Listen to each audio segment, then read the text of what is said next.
Madam గారు అయితే నిన్న గూగుల్ డేటా సెంటర్ తీసుకురావడం జరిగింది. దాని అని గొప్పగా టీడీపీ కానీ అటుపక్క కూటమి ప్రభుత్వం చెబుతూ ఉంది. కానీ సజ్జల రామకృష్ణారెడ్డి ఉన్నాడు పెట్రోల్ తీసుకురాలనే వ్యక్తి పెట్టుబడులు తీసుకొస్తాడా అని చెప్పి మాట్లాడుతూ ఉన్నాడు. దాని గురించి ఏమంటారు మీరు? అందరికీ నమస్కారం అండి. పెట్టుబడులు మీరు గత 5 సంవత్సరంలో ఉన్నప్పుడు మీరేం పెట్టుబడులు తీసుకొచ్చారు, ఏమి రోడ్లు వేశారు, ఏ కంపెనీలు తీసుకొచ్చారు? మీరంతా దోసుకుంటూ దాచుకుంటూమే మీరు ఆ పనిలో ఉన్నారు. మేము కష్టపడి గూగుల్ డేటా సెంటర్ రావటం అంటే మాటల మరి తీసుకొచ్చి వైజాగ్లో ప్రతిష్టాత్మకంగా శంకుస్థాపన చేయడం మీరు చూడలేకపోతున్నారు. ఇంకా పెట్రోల్ అంటారా, అది మీరు కావాలని సృష్టించాయి కానీ ఎక్కడా పెట్రోల్ కొరత లేదు. జనాలలో మీరు అలజడి సృష్టించి ఆ విధంగా చేశారు కానీ ఎక్కడా పెట్రోల్ కొరత లేదు.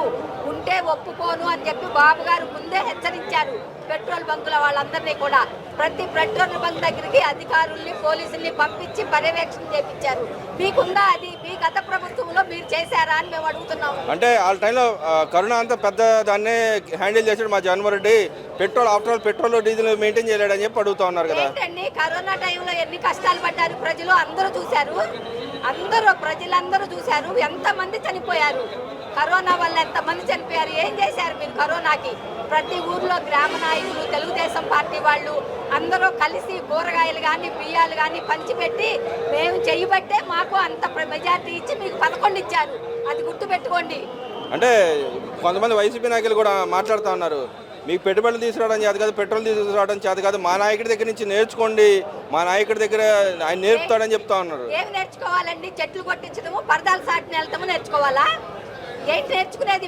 మీ జగన్ నుంచి నేర్చుకునేది, లేకపోతే సజ్జల రామకృష్ణారెడ్డి వీళ్ళ దగ్గర నుంచి నేర్చుకోవాలా? ఏం చేశారని మేము నేర్చుకోవాలి? మేము అంతకుముందు 2014లో ఉన్నప్పుడు కూడా చేసి చూపించాము. ఏదో ఒక్క ఛాన్స్ అని చెప్పి తల్లిని చెల్లిని అడ్డం పెట్టుకుని వచ్చి పరదాల చాటును దాక్కుని పారిపోయిన నువ్వా మమ్మల్ని అడిగేది అని మేము ప్రశ్నిస్తున్నాం. అంటే ఇక్కడ ఆయన బంగీ జంపులు చేసి అంత ధైర్యంగా తిరుగుతూ ఉన్నాడు. ఈ కూటమి ప్రభుత్వం ఏం పీకలేకపోతుందని చెప్పి మాట్లాడుతూ ఉన్నారు. మేము మాదంతా శాంతియుతంగా చేసేది. మీలాగా కుట్రలో కుచితాలు మాకు చేత కావు. మేమంతా శాంతియుతంగా ప్రజలందరినీ ఇబ్బంది పెట్టకూడదు అనే ఉద్దేశంతో వదులుతున్నాం. కానీ లేకపోతే మీరందరూ ఎప్పుడో ఈ పాటికి వెళ్ళి జైల్లో ఉండేవారు. మేము అన్యాయాలు చేయటం మాకు చేత కాదు.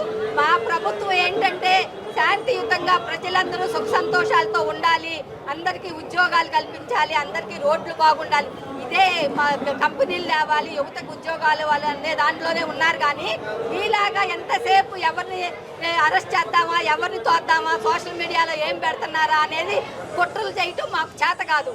కానీ ఇక్కడ మీరు ఆ మాట అంటున్నారు కానీ నిన్నే యాక్చువల్గా మీ జోలకొండ బ్రహ్మానంద రెడ్డి గారి మీదే దాడి జరిగింది, సాక్షాత్తు దాడి జరిగింది. మీ ఎమ్మెల్యేనే కాపాడలేని వాళ్ళు ఇంకా ప్రజలు ఏం కాపాడతారని చెప్పి మాట్లాడుతున్నారు. అదంతా మీరు ఉసుగొల్పారు. మీరు డైవర్షన్ పాలిటిక్స్ అన్నమాట. ఎక్కడన్నా బాగా అభివృద్ధి జరుగుతుంటే అక్కడికి వెళ్ళిపోయి 10 మందిని తీసుకెళ్ళి బాగా గొడవ సృష్టించేసి ఇదిగో ఇంకేముంది గొడవలు జరుగుతున్నాయి అని చెప్పి సృష్టిస్తున్నారు మీరు. అంతకు మించి తెలుగుదేశం పార్టీలో ఎక్కడా కూడా ఇది లేదు. అందరూ కలిసికట్టుగా అభివృద్ధి మీద, యువతకి ఉద్యోగాల మీద, మరి సూపర్ 6 పథకాల మీదే దృష్టి పెడుతున్నారు. నారా లోకేష్ గారు కానీ, చంద్రబాబు గారు కానీ, మరి కూటమి ప్రభుత్వం కానీ అందరూ కలిసికట్టుగా అభివృద్ధి కోసమే పాటుపడుతున్నారండి. మరి ఇక్కడ చూస్తే నిన్న పేర్నేనాని గారు మాట్లాడుతున్నారు, ఓ పక్క రైతులు వీళ్ళు ఆక్వా రైతులందరూ చాలా బాధపడుతుంటే ఈ కుటుంబ ప్రభుత్వానికి అసలు పట్టనట్టుగా కూర్చున్నారు, నిద్రపోతున్నారు అని చెప్పి అడుగుతూ ఉన్నాడుగా. అది ప్రకృతి వైపరీత్యానికి మనం ఏం చేయగలమండి? ఆక్వా రైతులకి ప్రకృతి వైపరీత్యం, దానివల్ల చనిపోతే కూడా అది గవర్నమెంట్ ఏం చేస్తుంది? రాయితీలు ఇస్తుంది. అంటే పెట్రోల్ డీజిల్ కొరత ఈ గవర్నమెంట్ మీరే సృష్టించి ఇప్పుడు ఆక్వా రైతులు నష్టపరుస్తున్నారని చెప్పి మాట్లాడుతున్నారు. ఎందుకు చేస్తామండి అలాగూ? ప్రజల్ని ఇబ్బంది పెట్టేది అసలు ఈ ప్రభుత్వానికి లేనే లేదు. మీలాగా అమరావతి రైతుల్ని 3-4 సంవత్సరాలు కష్టపడి రోడ్ల మీద మీరు ఏం చేశారో ప్రజలందరూ గమనించారు కాబట్టి మీకు 11 ఇచ్చి పంపించారు పక్కకే. మీరు మొత్తం డైవర్షన్ పాలిటిక్స్, ఎక్కడ బాగా అభివృద్ధి జరుగుతుంటే అక్కడికల్లా ఒక చోట నాయకుడిని పంపించడం, గొడవలు సృష్టించడం, ఇంకేముంది అక్కడ గొడవ జరిగిందని చెప్పి చెప్పడం మీ ప్రవృత్తి అది. అంతేగాని ఎక్కడ జరగట్లేదు. ఇక గుడివాడ నాని అంటారా? ఒక నిమిషం అండి. ఇక్కడ చూసుకుంటే మరి నిన్న పేరుని నాని ఇంకో మాట కూడా మాట్లాడుతూ ఉన్నాడు. ఏదైతే పార్టీ విధానాల గురించి గొప్పగా చెప్పుకునే తెలుగుదేశం పార్టీ ఒక పక్క మహిళా బిల్లుకి ఏమైనా సపోర్ట్ అని చెప్పి సపోర్ట్ చేసి అమిత్ షా దగ్గర ఫోటోలు దిగిన వాళ్ళు నెక్స్ట్ వెళ్ళి మన రేవంత్ రెడ్డి దగ్గర ఫోటోలు దిగారు, ఆయన కలుస్తూ ఉన్నారు, ఆయన మహిళా బిల్లుకి అపోజ్ చేస్తున్నారు, ఆయనతో ఎట్లా కలుస్తారు అని చెప్పి మాట్లాడుతూ ఉన్నాడు కదా. ఇప్పుడు రాజకీయంలో ఉన్నాక ఎవరైనా సరే శత్రువైనా సరే కనిపిస్తే పలకరించి మాట్లాడటం అనేది తెలుగుదేశం పార్టీ యొక్క గొప్పతనం. శత్రువునైనా మిత్రులాగా చూడండి అనేది మా సిద్ధాంతం అన్నమాట. ఆ విధంగా ఏమన్నా కలిశారేమో కానీ అంతేగాని మహిళా వ్యతిరేకత వాళ్ళు చేస్తారు అని చెప్పేది మనం అనుకోలేదు. అది జరిగింది కాబట్టి కాంగ్రెస్ వాళ్ళు మోసం చేశారు మహిళలకి, ఈ తడవ తిరిగి రారు అని చెప్పి మేమే చెప్తున్నాము. అంటే దానిలో భాగంగా ఇంకో మాట కూడా ఉన్నాడు, తెలుగుదేశం పార్టీ విధానం చూస్తే కనీసం పడుపు వృత్తి చేసే మహిళ కన్నా నీచంగా ఉన్నాయి వాళ్ళ రాజకీయాలు అని చెప్పి మాట్లాడుతున్నాడు. అంటే వేసి కన్నా హీనంగా ఉన్నారు అని చెప్పి మాట్లాడుతున్నాడు. అలవాటు అండి, వాళ్ళకి అలవాటు. వాళ్ళ ప్రభుత్వంలో జరిగినవన్నీ అయ్యే కదా, చిన్నపిల్లల్ని చంపేయటం, చిన్నపిల్లల్ని మానభంగాలు చేయటం, అవన్నీ వాళ్ళ ప్రభుత్వంలో జరిగినాయి కాబట్టి ఇక్కడ కూడా అదే మాట్లాడుతున్నారు. ఇక్కడ ఎవ్వరూ అట్లాంటి వాళ్ళు లేరండి, మీ దాంట్లోనే ఉన్నారు, చూసుకోండి, మీరే చూసుకుని గమనించుకుని మాట్లాడండి. అంటే నిన్న ఒక పేపర్లో వచ్చిన దానికి వాళ్ళు నానా హంగామా చేశారు. ఆయన అంత పెద్ద మాట అన్నా కూడా ఎందుకని పార్టీలో చలనం లేదంటారు? ఏమండి ప్రతిసారి డైవర్షన్ పాలిటిక్స్ చేస్తుంటే చిన్న చోట నాయకుడు కూడా ఏం సమాధానాలు చెప్తాము? వాళ్ళు చోటా మోటా నాయకులు ఏదో ఖాళీగా ఉండి ఏమి తొయ్యక చెప్తున్నారు, ఏదో ఒకటి పేలుతున్నారు. వాళ్ళకు కూడా ప్రతిదానికి సమాధానం చెప్పుకుంటూ పోవటం మా ప్రవృత్తి కాదండి. మేము అభివృద్ధి చేసి చూపించటమే మా లక్ష్యం. అంటే గతంలో మీరు చిన్న మాటలు మాట్లాడినా దాడులు చేసిన పరిస్థితి, మిమ్మల్ని ఇంత ఘోరంగా మహిళలు కానించి అందరిని ఘోరంగా అవమానించాడు. గతంలో అమరావతి మహిళలు కూడా అవమానించిన పరిస్థితి, అక్కడ వాళ్ళని కూడా వేసిలేని పరిస్థితి. ఇప్పుడు మీ పార్టీని కూడా దానికన్నా ఇంకా నీచంగా మాట్లాడుతున్నా ఎలా చూస్తారు ఇక్కడ అంతా? అసలండి మేము ఒక్కటి చెప్పమా, అతన్ని మేము ఇక గుర్తించట్లేదు.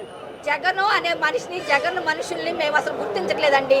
వాళ్ళు ఎన్ని వాక్కున్నా సరే, ఎన్ని మాట్లాడినా సరే మేము మా పందాలో అభివృద్ధి చేయటం, యువతకు ఉద్యోగాలు, ఎక్కడ ఇబ్బంది కలగకుండా చూడటం, ఇదే దీని మీద దృష్టి పెట్టారు. కానీ ఈ చోటా మోటా నాయకులు మాట్లాడే మాటలన్నింటినీ పట్టించుకుని వాటన్నిటికీ సమాధానం చెప్తా కూర్చుంటే మా అభివృద్ధి ఆగిపోతుందండి.